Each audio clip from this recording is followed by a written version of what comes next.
Hey, it's your boy Sirr of the 2020 Podcast LLC. Please say the LLC. And I just want to take a moment and say thank you to our sponsor, Black Renaissance Clothing. They have agreed to be the 2020 Podcast LLC's sponsor for the entire year. Yes, they are officially the sponsor of the 2020 Podcast LLC. So do me a favor. Anytime you feel like shopping and doing it for the culture, make sure you visit shopblackrenaissance.com.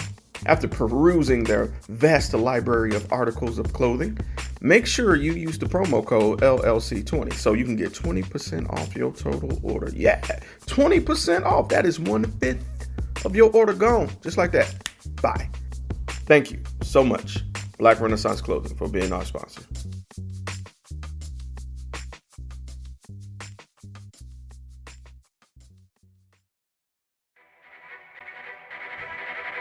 The self-destruct sequence has been activated. Repeat, the self-destruct sequence has been activated. This sequence may not be aborted. All employees proceed to the emergency car at the bottom platform. Okay, we lit it just like a fuse, so no need to pick and choose. Welcome to 2020, where we do more than interviews. The hottest beat coming through, jumping knowledge on all of you. Get a peek at the front of you with the truth that they offer you. Yeah, hands up, we doing it for the culture. To give artists and businesses more exposure. Keeping it real and stay silent just like a boulder. It's about to go all the way down, can't get no lower. Chasing my dreams, know that they get no slower. But if I stay running, I promise they getting closer. Moreover, success my older. And if you're sleeping on me, I'm waking them up like Folgers. I told you, coming from the land with the tide roll. Well, we'll be on a whole different vibe though. We like to ride slow and keep our windows tinted so you really can't see us. Like Stevie Wonder waking up with his eyes closed. Yeah, got the kind of flow that rock the boat. On my 16s of pounds of dough. And if you figure you can hang with me on the mic, then grab some rope. Matter of fact, better grab some hope. While you at it, we keep it live. It's time to tune in. Turn up the sound on what you're using. It goes so hard, I think it's bruising. The show is 2020, no need to zoom in. Yeah. Hey, what's up? It's your boy Sirr of the 2020 Podcast LLC. Please say the LLC. And today I got a special guest. Poet Kerry B is in the building. One half of the owners of the Majesty Lounge in Birmingham. How are you doing, bro? Hey, what's going on, brother? Hey, man, I can't call it. So one thing I want to do before we get started, I know you had a busy weekend, so I want to thank you for taking time out your day to continue and do this interview because, you know, you exhausted. So we just got through talking about it, but you made it here, and thank you. I really appreciate it. Man, thank you so much for the opportunity. You know what I'm saying? Been following your show for quite some time, so I'm definitely honored to be here. You know what I'm saying? Awesome. So let's hop on into it. So Kerry, if anybody just wanted to know what the Majesty Lounge was, could you just tell our listeners what it is? Oh, most definitely. So the Majesty Lounge, you know, is basically a multi-purpose lounge that I call it. You know, of course, our specialty is poetry. You know, we wanted to create a home for all artists, you know, involved, you know, poetry, hip hop, music, comedians, you know, so on and so forth. We pride ourselves in calling ourselves, you know, the home of the artists. And we also rent it out, you know, for special events as well, you know, for birthday parties, receptions, forums, whatever. Basically, we want to be able to become a home for anybody that, you know, is interested in creating an event or so on and so forth. If you have an idea as far as an event, you know, we work with you all the way up into its fruition. And, you know, we just love, you know, having fun. So if anybody wants to come to the Majesty Lounge or, you know, have an idea, definitely reach out to us. We'll definitely, you know, work with you. Heck yeah. And like I was saying earlier, I was blessed to come and to sit in for myself this past December for the Soul Sister Poetry Slam. And it was, there's a difference between being somewhere and feeling the energy somewhere. And it was amazing seeing that many women who were artists just come and compete and bring those topics and those emotions. We were sitting in the back and we felt every word of every line. It was amazing. So housing that kind of event was amazing. I can't wait to come back, to be honest with you. Oh man, we love to have you, man. You know what I'm saying? I mean, we got a lot of events planned, you know, for, you know, the spring and the summer. Well, basically the year, really. Yeah, man, you know, whatever you want to come, just let us know. We got you. For sure. So let's delve into you guys personally with starting up the Majesty Lounge. What really inspired you guys to kind of just create a facility, an ambience within the building, you know, like the Majesty Lounge? What really made you guys start it up? Oh, that's a great question. It actually came out of frustration. And I say that because, you know, me and my wife, you know, we're poets ourselves, so we love, you know, to travel and all that good stuff. Our entertainment company, you know, we actually went through, you know, different venues, you know, bars, lounges, coffee shops, you know, that kind of thing. Just trying to bring poetry shows, you know, to the city. But what we realized was that, you know, all the shows that we were trying to do, we were at the mercy of the venue owner. So if we wanted to have, you know, a particular vibe or have it on a particular day and time, it was all left up to that venue owner if he wanted to do it or not. Right. So one particular show, it was the last show actually with this particular venue. We actually had it at a salon, you know, a hair salon. And what happened was, you know, we had a feature, you know, he was from Atlanta, but he was from Birmingham. So he had a lot of family, you know, and friends that was looking forward to seeing him perform because they never saw him perform live before. He was coming from Atlanta, family friends was there. We were literally in the parking lot waiting on the owner to just open the door so we can actually get everything set up, you know, that kind of thing. We're calling, no answer. Texting, no answer. And literally like 5 minutes before the show was about to start, the owner responded back that they were out of town and that nobody, you know, was available to, you know, to open the doors. And we're seeing there's like, okay, we promoted the show and all the good stuff. Like people were paying, they were willing to pay to get in, you know, that kind of thing. So we was ready to go. But, you know, after, you know, we were trying to beg and plead as far as, you know, trying to get the doors open.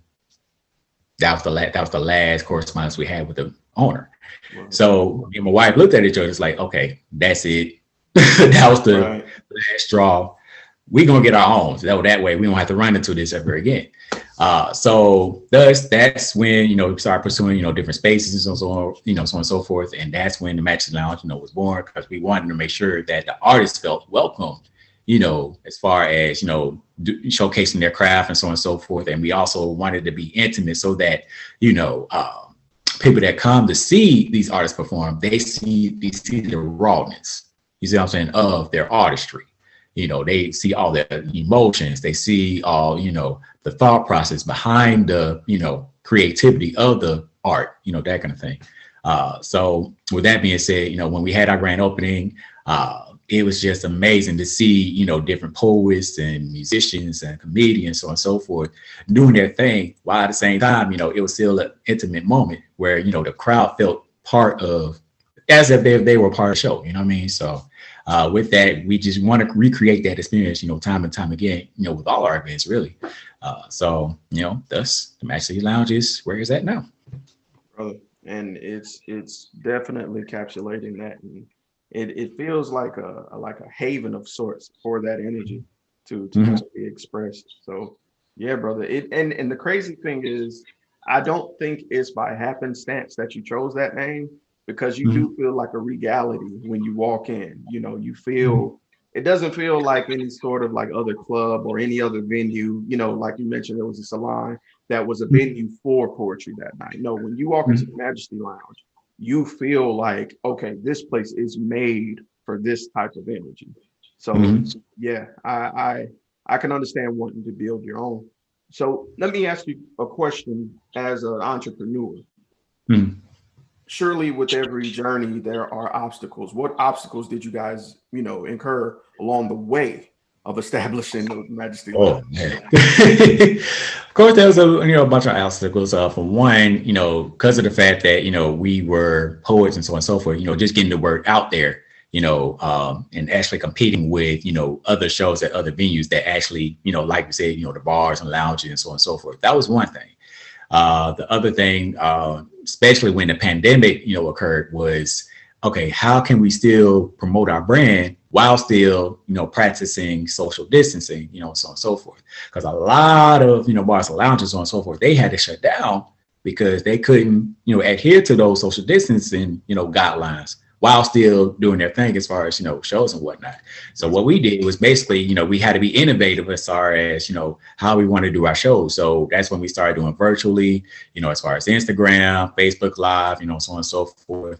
And then, once we started realizing, okay, it's a small space, but we can still play it safe, sanitizing the space, cleaning the space, offering hand sanitizers, that kind of thing. We realized that, okay, people want to get out, but they still, we had to make sure that we did it safely, that kind of thing. So one thing about that is that a lot of people are still hesitant as far as, coming to our events or whatever. So we still offer, to do, the stream, that kind of thing, and offer, videos, that kind of thing, just so that, they can still have that experience, oh, okay, so this is what poetry looks like. Oh, this is what a live band looks like, at a space, that kind of thing. You have that obstacle. And really, it's just basically competing with, those other spaces. Because, you still have that crowd that still wants to, drink and turn up, after the event, that kind of thing. Obviously, we're not at that part yet. We're growing, we're getting there. But of course, it's just basically competing with those that can offer, food and, that kind of thing, while still offering, shows like that, what have you. But I think with us, because of the fact that we're so intimate and, it's that niche that we have, that's what's been helping us, survive, basically, saying, during the pandemic, so. All right. Well, no, there's from my alma mater, there was a book we had to read called A Find a Way or Make a Way. And that pretty much encapsulates what you're saying. Where other businesses would fold, you didn't make that an option. You just abided by what you could and did what you could do, in spite of the obstacle of the pandemic. So that's really cool, because look at you now. Because if you had given up, who knows where you would be? But look at you now, look at the following you guys have and the support. Right. So that's amazing, brother. So I appreciate it. So I wanted to ask, how long have you guys been active, like as in your current establishment where you guys are located? We will be in year 3 in May. Man, that's dope. Yeah, that's dope. Oh man, the 3rd anniversary coming up. So yeah. All right. So my follow-up question to that, with that being a point, of course, over 3 years, you have several different memories and several different moments. Is there any particular moment that kind of reinforced this vision that you guys had, that where you were like, you know what, this is why we do this? Oh man, there's a few. Of course, the Soul Sisters Slam, that's got to be, one of the top ones. So I think it's because of the fact that, given an opportunity for, female poets to come in and do their thing, and just feeling the vibe from everyone, just being, transparent, and the energy in there was just magnetic. You know what I mean? Like, if you did not feel anything, like after leaving that show, check your pulse, because it was just one of those things where, and even now, like, I still share pictures from that show. I still tell students and, everybody that I know, hey, this is the vibe that we got, and ever since then, we try to either meet at that moment or try to, go above and beyond that, just because of, the energy that was there. You know what I mean? The energy is not destroyed, it's redirected, time and time again. So we will try to, recycle that same energy back into that space, so that each and every person that, comes to the Majesty Lounge, they can have a piece of that energy, once they leave. You see what I'm saying? So definitely that Soul Sister Slam, that's got to be the top. That's got to be the top event. All right. Yeah, brother. Yeah. And I know we keep talking about it, but I remember some of the heights of it, because it ultimately came to a draw that happened with a sudden death. And that was, yeah, brother. You had to be there. Man, I felt bad for the judges. I was like, how can you Right. Because, like, in my opinion, like everybody, came with it. Like every female poet that participated in that slam, they came with it. So, in order to judge that slam, Right. My hands was off to them because I couldn't do it. I couldn't do it. Absolutely not. I wouldn't. And they were very vocal about it. Oh yeah. So my next question is kind of the inverse of this question. So, or the previous question, excuse me. Because for every high, there's a low. It wouldn't be fair to show the highlights without showing the, the moments where you're not certain. At any point during these last 3 years or during the thinking phases of the Majesty Lounge, did you feel that you wouldn't be successful? And if so, who or what changed your mind?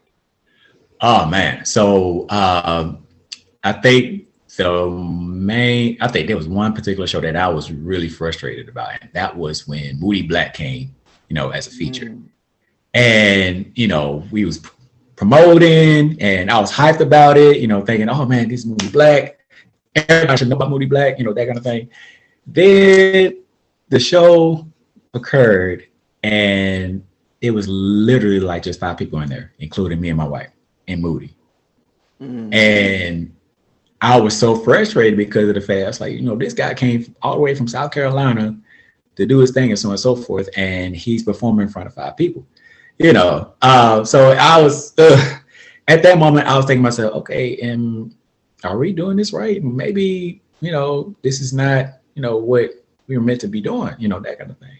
So what the turning point was, after every show, we always, try to, treat our guests to, a bite to eat, whether it's Waffle House, Applebee's, that kind of thing. Just a fellowship, right. Pick their brain a little bit as far as, their creative process. So we went to Applebee's and so on and so forth. And Moody Black sat us down, talking about, the poetry journey as far as slams and so on and so forth. And he said something that was meaningful. He was basically saying that, this is not a one-stop shop. It's a journey. You're going to have, hills, you're going to have valleys, but as long as you keep moving, you're going to get to where you're going to go. And I took that to heart because I was thinking to myself, okay, of course, there are going to be some shows that, they're going to have low attendance. There might be shows that are basically going to be filled up to capacity.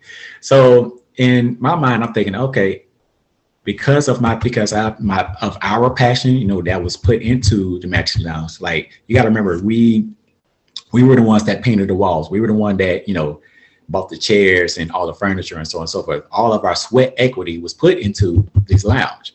So, we felt that would have been offensive, to our God-given talent, in order for us to just give up. You know what I mean? We were also thinking about those that supported us throughout the years and so on and so forth. That would have been a slap to face to them because of the fact of their support and their belief in us, in order for us to grow. You know what I mean? So because of that, I was like, you know what?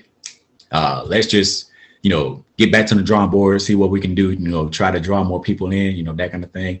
And we just kept going, so. That's wonderful. And I'm glad you brought that up because that frustration is very human.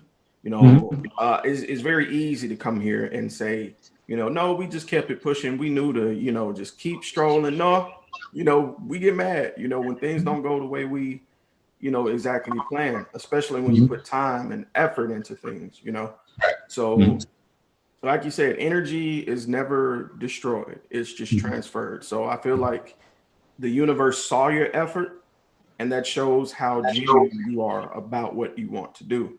So I feel like the universe rewarded you, in the end for what you guys are doing. So just keep going, brother. And to anybody else listening, just like he stated, hills and valleys come, things wane and peak and wax all the time. So the question is, are you being stagnant or are you still moving? So just keep going. So thank you for that tidbit. That's huge.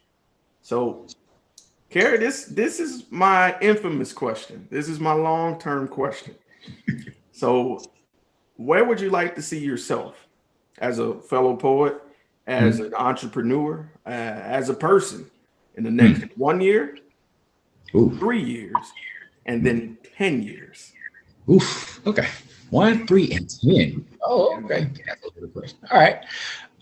So one in the next year or so, definitely, if I'm not done with my doctorate, definitely, want to be close to being finished with that. I'm working on my doctorate in higher education administration, so I want to be able to be that person, that go-to person as far as higher education.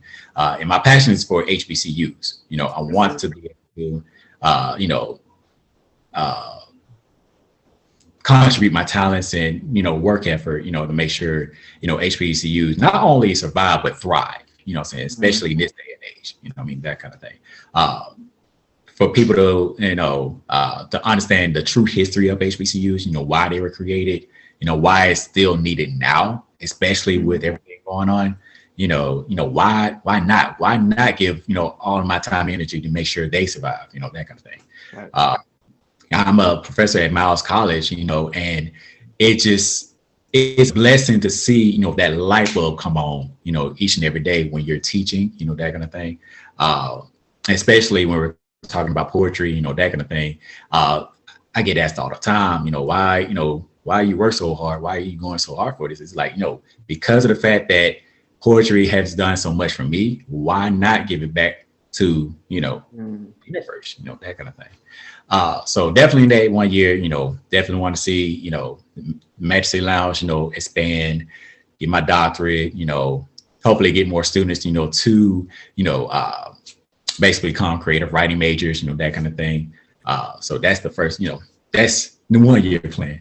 3 years, definitely see myself, in leadership, whether it's basically being an advisor or, a coordinator for the English major, that kind of thing. While also we're actually looking into, a bigger building for Majesty Lounge, because it's getting to the point now where, because of social distancing, what have you, we try to cut, to half of our capacity, but yet people still coming and going, all that good stuff. So we definitely want to, look into a bigger building so that we can still be safe, while at the same time, expand our repertoire as far as, serving food, drinks, that kind of thing, while also, still doing that thing as far as poetry shows, live events, that kind of thing. And even, offer, different varieties as well. Maybe have some art, or maybe have some dance, that kind of thing. So, that's a 3 year plan. And then you said 10 years, right? You said 1. Okay, yeah. So the 10-year plan. All right. Definitely see myself, like we said, leadership, maybe a dean, maybe, that kind of thing. While at the same time, definitely want to see, Majesty Lounge become a franchise, so to say. So not just in Birmingham, I want to serve, other cities as well. Because, we have, different, people from different cities and so on and so forth, that come to Majesty Lounge all the time, try to get that vibe or whatever. But I want that to be distributed to other cities as well. Right. Basically same thing, being a home for the artists, while at the same time, offering services to people that looking to basically book for, events, that kind of thing. I still have that vibe, still have that energy, for their events and what have you. So that's pretty much what we're working on, here at the Majesty Lounge, just working and growing, that kind of thing, while at the same time, still being humble about, our growth. And it's a blessing because at the same time, I always do this prayer, the prayer of Jabez, always acting to expand my territory, but at the same time, giving me the tools to maintain that territory, because it's so interesting where, we see a lot of stories, a lot of cases time and time again where people get, major blessings and so on and so forth, but they don't know how to maintain it or don't know how to keep the blessing. So I want to be able to do that, not just, ourselves, we'll be fine. We just want to be able to, still have that platform for all the artists to, to do their thing, in that environment that, we keep talking about time and time again, that, intimate environment and so on and so forth, where they are welcome to be as transparent as possible with their art. So, man, I definitely hope to be one of the forefront seeing this vision come to life, because this is bigger than you, man. Like hearing Yeah. you wanting to give back to the up and coming, the next generation, and hearing, I also attended an Alabama A&M, so hearing that rings really closely to me, because I owe a lot of who I am to the experiences I had and the growth I experienced at my HBCU. So I admire that. That's wonderful. I always love to hear, people thinking of giving back, but being a leader in that position, and how many people you would touch, on both sides of the fence, being an advisor and being an entrepreneur, giving a lane for people who are expressive through poetry and other means through art. That's like, man, that's literally working both ends, killing two birds with one stone, and you set the model example for those after you. That's amazing. That's amazing. Kudos to you. I tip my hat to you if I had one on. So, so Kerry, this actually brings me to my final question. Okay. And it's honestly my favorite, because I dedicate it to the people who are watching and or listening. Okay. The hardest thing to do that we've learned, as being human, as listening from your story, is having an idea and acting on it. Especially when it's ambitious. What words of encouragement would you have for someone who they have an idea, but they're afraid to act on it? Okay. So for those that actually have an idea, take it one step at a time. You can't eat an elephant in a day, but you can eat an elephant with one bite at a time. It may be scary. Yes, it's going to be scary, because, you have this grand idea. You're not sure, how people are going to react to it, and so on and so forth. But all it takes is that first step. And then you take another step, and then you take another step. And next thing you know, you're moving in the direction that you're trying to go. Right. And then, it's a step of faith. We're in an environment that, obviously, fear is actually, trying to trigger, our movements and so on and so forth. But we are wonderfully made. What's the worst what's the worst that's going to happen if you step out on the idea? And what's the best that can happen if you make that move? I like that outlook. Success is something you have to gamble. You have to take a shot on yourself in order to achieve it. And right. You won't fail if you attempt to succeed. So there's some fact in that, bro. Somebody felt that who's listening to this. Somebody felt that, bro. So, brother, again, I really appreciate you taking time out your day to do this interview. Very inspirational. I definitely look up to you. I remember sitting in the building, and you had on a apparel shirt. You had on a Sigma shirt, and I was like, I gotta go speak. I just can't sit back here and not go speak.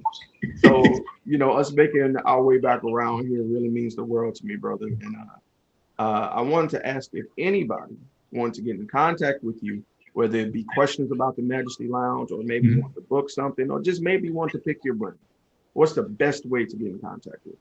Oh, man. So there are different ways you can actually contact us.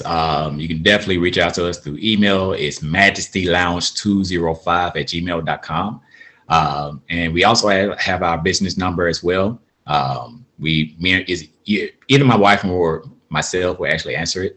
It's 205-774-0328. You can call, text, or whatever, that kind of thing. And both of us love to, answer questions, all the time. We've actually had people ask us about workshops and so on and so forth. So we love to answer questions. So yeah, if you do have an idea, we'll definitely love to listen, that kind of thing. And yeah, we'll just go from there. So either those two, or you can even also reach out to us. We actually have a contact form on our website, majesty-lounge.com. So you can actually reach out to us as well through that website. And it also has, our calendar as far as upcoming events as well. So definitely check that out. And we even have a gift shop, so t-shirts, hoodies, wristbands, all that good stuff. You want to take a look at that, you definitely can. More than welcome to. But yeah, those three things. You can definitely reach out to us. In those avenues. So that is. I'll make sure to include those on the screen and also in the description below. Kerry B of the Majesty Lounge, brother. Thank you again. It's been a pleasure to hear your story, and it's nothing short of inspirational. I love doing these because hearing other people's story inspire me and give me that gas to keep going with what I'm doing. So thank you. I appreciate you so much for the opportunity, brother. Like I said, been following y'all for a while, so this is great. This is great to actually, be a part of this platform. Actually talk about, the highs and lows of, everything, being creative or, being an entrepreneur, that kind of thing. So yeah, I'm definitely honored to, be part of this. So thank you. Hey, that is. So with that being said, this has been your boy, Sirr. Kerry B of the Majesty Lounge, the 2020 Podcast LLC. Please say the LLC if you don't do nothing else. Like, follow, share, all this good stuff. Inspire somebody.